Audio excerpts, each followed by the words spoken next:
Mesdames, Messieurs, le 5 décembre 2025, un géant de l'ombre s'est éteint à Avignon, sans un mot dans les journaux du matin. Tito Topin, l'homme qui avait inventé Navarro, la série policière la plus mythique de la télévision française, est mort dans un silence assourdissant. Aucun hommage national, aucune rétrospective. Rien. Loin des projecteurs, il avait pourtant bâti un empire invisible. Écrivain, scénariste, dessinateur, publicitaire, pionnier du polar. Depuis 2008, il vivait aux côtés de la romancière Chantal Pelletier, entre Avignon et ses souvenirs de Casablanca. Loin de Paris, loin du tumulte, il s'était peu à peu effacé, alors même que ses créations continuaient de nourrir l'imaginaire collectif. Comment un homme ayant façonné des centaines d'heures de télévision et marqué la littérature noire française a-t-il pu disparaître ainsi sans tumulte, sans reconnaissance? C'est cette histoire oubliée que nous allons vous raconter. Tito Topin naît en 1932 à Casablanca, alors sous protectorat français. D'origine modeste, il ne grandit pas dans un environnement artistique ni intellectuel.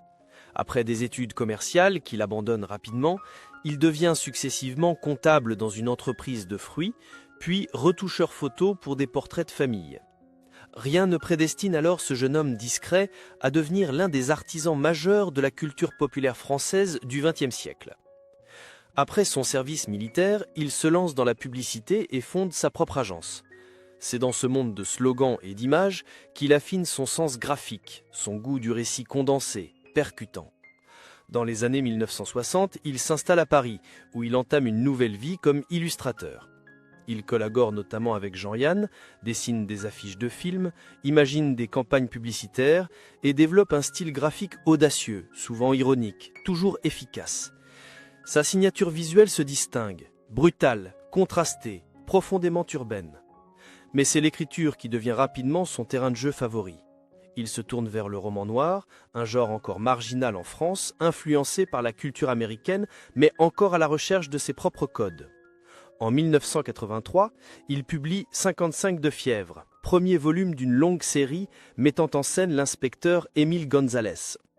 Le livre remporte le prix Mystère de la critique, une distinction importante dans le milieu du polar. Gonzalez, flic désabusé, hanté par ses obsessions, devient l'un des premiers vrais anti-héros de la littérature policière française. Topin ne cesse d'écrire, romans noirs, nouvelles, scripts de bande dessinée. Son style est nerveux, minimaliste, résolument contemporain. Il traite des marges, des laissés pour compte, des ambiances urbaines étouffantes. Ses personnages sont cabossés, sa langue est sèche. Il est salué pour sa capacité à mêler action, critique sociale et une forme d'ironie acide. Dans les années 1980 et 1990, il est régulièrement publié chez Gallimard dans la célèbre série noire, aux côtés de Jean-Patrick Manchette ou Thierry Janquet. Mais Tito Topin est aussi scénariste. C'est dans ce rôle qu'il va influencer des millions de téléspectateurs. À la fin des années 1980, il participe à la création de la série Navarro pour TF1. Il en écrit les bases, dessine les premiers contours du commissaire incarné par Roger Hanin, imagine les intrigues, les personnages secondaires, l'ambiance parisienne réaliste. La série est lancée en 1989 et devient un phénomène. Plus de 100 épisodes seront diffusés jusqu'en 2007. Navarro entre dans les foyers français, génération après génération. Parallèlement, Topin continue de publier des romans, tout en collaborant à d'autres productions audiovisuelles. Il reçoit plusieurs prix littéraires, dont le Grand Prix de littérature policière et le prix Polar CNCF. Malgré ses succès, son nom reste souvent dans l'ombre. Le grand public connaît Navarro, mais ignore celui qui l'a imaginé. Même dans les cercles littéraires, Topin reste une figure discrète, presque marginale. Sa carrière s'étend sur plus de 5 décennies, couvrant la publicité, l'illustration, la littérature et la télévision. Il est de ces hommes qui bâtissent des mondes sans jamais se mettre en avant. Son œuvre est dense, engagée, marquée par une lucidité rare sur la société, les rapports de pouvoir, les violences sourdes. À la fin des années 2000, il ralentit sa production sans jamais vraiment s'arrêter d'écrire ni de dessiner. Tito Topin n'a jamais été un homme de scandale public ni de controverses bruyantes. Pourtant, son parcours fut semé de frustrations, d'injustices et d'ombres que peu de gens ont vues. Derrière l'image de l'écrivain discret et du scénariste respecté se cache une blessure persistante, celle de l'homme effacé, derrière ses créations, rarement crédité à sa juste valeur. Dès les débuts de Navarro, des tensions émergent autour de la paternité réelle de la série. Si Roger Hanin, acteur principal et figure emblématique du programme, devient rapidement le visage du commissaire, le nom de Tito Topin reste relégué dans les génériques, sans que le grand public ne sache qu'il en est le concepteur initial. À plusieurs reprises, Topin exprimera en privé son agacement face à cette invisibilisation. Dans une interview accordée à Polar Magazine, il déclare avec amertume « Ce n'est pas un secret que j'ai conçu Navarro, mais on préfère toujours les héros à celui qui le crée ». Cette phrase résume à elle seule le paradoxe de sa carrière télévisuelle. Dans le milieu littéraire, il n'échappe pas non plus au conflit. Son style rugueux, volontairement dépouillé, tranche avec les normes académiques. Ses livres sont souvent ignorés par les grands prix généralistes, malgré des critiques enthousiastes dans la presse spécialisée. Un article du Monde des Livres, en 1995, le qualifie de « styliste tranchant, mais trop peu médiatisé ». Ce manque de reconnaissance dans les circuits traditionnels l'affecte, sans jamais le faire renoncer. Mais l'ironie est douloureuse. L'homme qui a nourri l'imaginaire policier d'une génération reste considéré comme un auteur de niche. La question des droits d'auteur liés à Navarro provoque aussi des tiraillements. Selon certaines sources internes à TF1 à l'époque, Topin aurait revendiqué une plus grande part dans les bénéfices générés par la série. Mais ces demandes n'aboutissent pas, et il finit par se désengager progressivement de la production. En 2001, un article du Parisien évoque discrètement une mésentente persistante entre les auteurs historiques de la série et la chaîne. Sans jamais tomber dans l'affrontement public, Tito s'éloigne. Dans sa vie personnelle, certaines douleurs sont plus profondes. Son divorce dans les années 1990 est une période difficile, bien qu'il n'en parle jamais dans les médias. Un ami proche, interrogé anonymement par le Figaro littéraire, évoque un homme blessé, qui cache ses peines dans ses romans. On comprend mieux alors pourquoi ces personnages sont souvent des solitaires, lucides jusqu'à la douleur, incapables d'oublier. Une autre épreuve marquante, la marginalisation progressive de ses œuvres dans les années 2010. Alors que les polars nordiques envahissent le marché, que les thrillers calibrés dominent les ventes, la prose brute de Topin semble appartenir à un autre temps. Ses derniers romans, pourtant toujours aussi intègres, peinent à trouver des éditeurs. Il écrit davantage pour lui, pour Chantal Pelletier, sa compagne, ou pour ses deux filles, à qui il envoie parfois des manuscrits non publiés. Un détail frappe. Malgré toutes ces épreuves, Tito Topin ne s'est jamais renié. Il n'a jamais cherché à lisser son style, ni à suivre les tendances. Il est resté fidèle à une certaine vision de la littérature noire, sociale, presque politique. Ce refus de compromis a nourri son intégrité, mais l'a aussi maintenu dans une certaine solitude. Et puis, il y a ce twist inattendu, qui arrive à la fin de sa vie. Alors que plus personne ne parle de lui dans les médias, une nouvelle génération de passionnés de polar découvre ses romans des années 1980 sur Internet. Des forums spécialisés relaient ses livres, des libraires indépendants rééditent discrètement ses titres épuisés. Des jeunes lecteurs écrivent sur les réseaux sociaux « Comment ai-je pu ignorer cet auteur tout ce temps ?» Tito Topin, redevenu culte, sans même le savoir. Mais il était déjà trop tard pour lui rendre pleinement justice de son vivant. À partir de 2008, Tito Topin s'éloigne définitivement du tumulte parisien. Il s'installe à Avignon avec Chantal Pelletier, écrivaine engagée et ancienne collaboratrice dans le monde littéraire. Là, dans cette ville paisible baignée de solèges de pierres anciennes, il retrouve un rythme plus lent, presque contemplatif. Il lit, il écrit encore, mais sans pression éditoriale, sans obligation de paraître. Il n'attend plus les appels des producteurs ni les invitations au salon. Il a choisi le silence. La maison qu'il occupe avec Chantal est discrète, nichée dans une rue secondaire à quelques pas du centre historique. Aucun signe extérieur ne laisse deviner qui habite l'un des pionniers du roman noir français. C'est justement cette invisibilité que Tito semble rechercher. Selon un voisin, interviewé par La Provence, il sortait peu, sauf pour aller chercher le pain ou un livre. Mais il avait toujours ce regard perçant, curieux de tout. Durant cette période, il ne publie presque plus, mais continue de remplir des carnets. Certains textes sont destinés à ses filles, d'autres restent inachevés. Il échange régulièrement avec quelques amis du métier, mais fuit les débats médiatiques.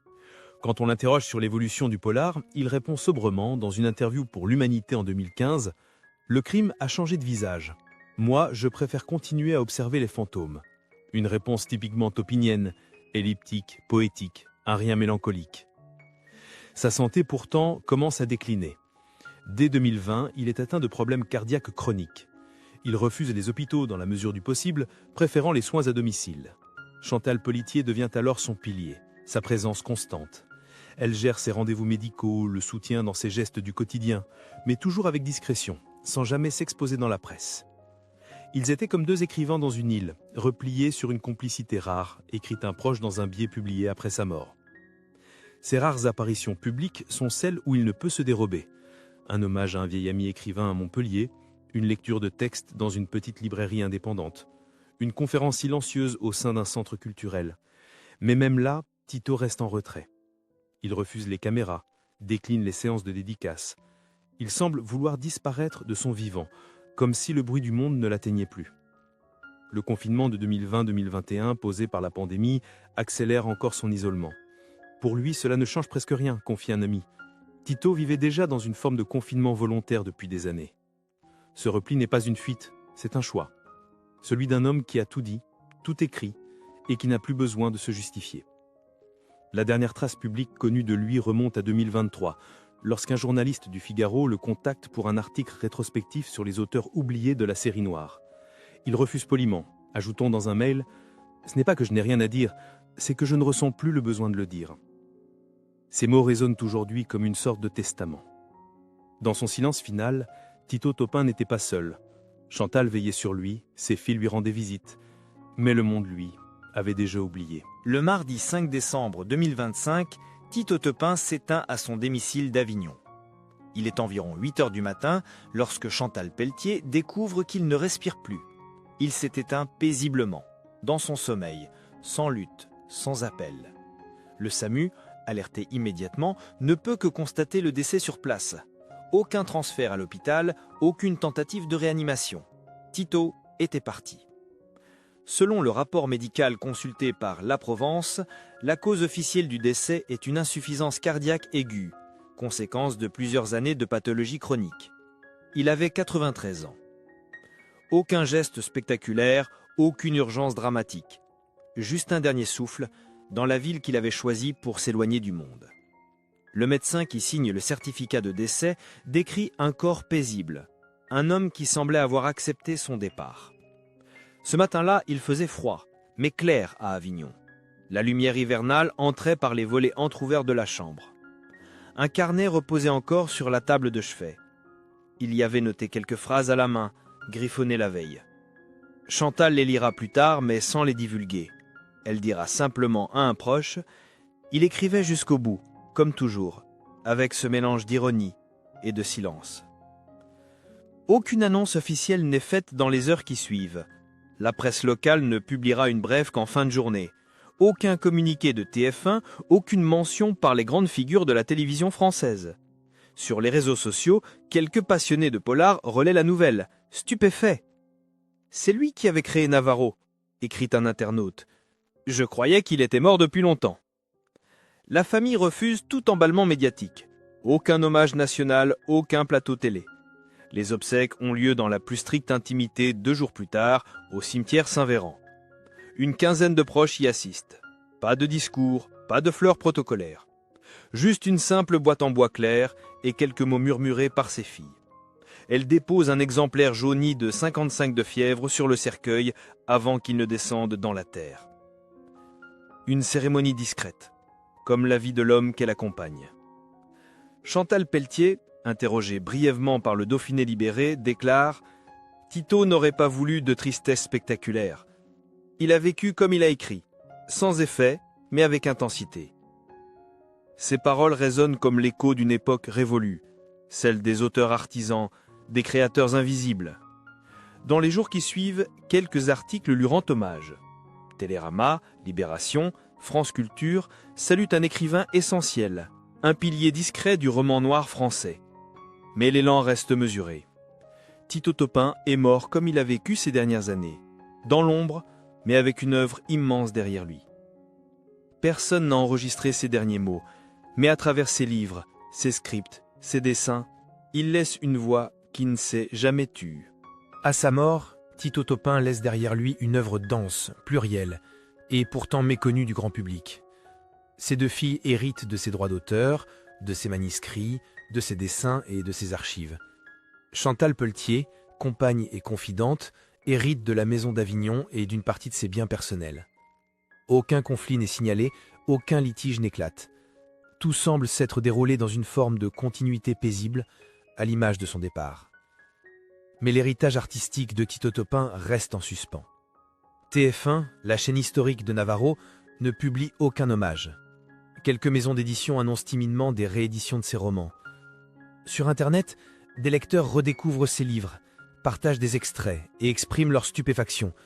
Comment a-t-on pu l'oublier à ce point ? Dans un monde qui célèbre plus volontiers ceux qui crient que ceux qui écrivent, la disparition de Tito Topin interroge. Faut-il être célèbre pour être reconnu ? Ou suffit-il d'avoir construit des mondes dans le silence pour mériter une place dans la mémoire collective ? Il ne reste aujourd'hui qu'une certitude. Tito Topin est parti sans bruit, mais son œuvre, elle, continue de parler.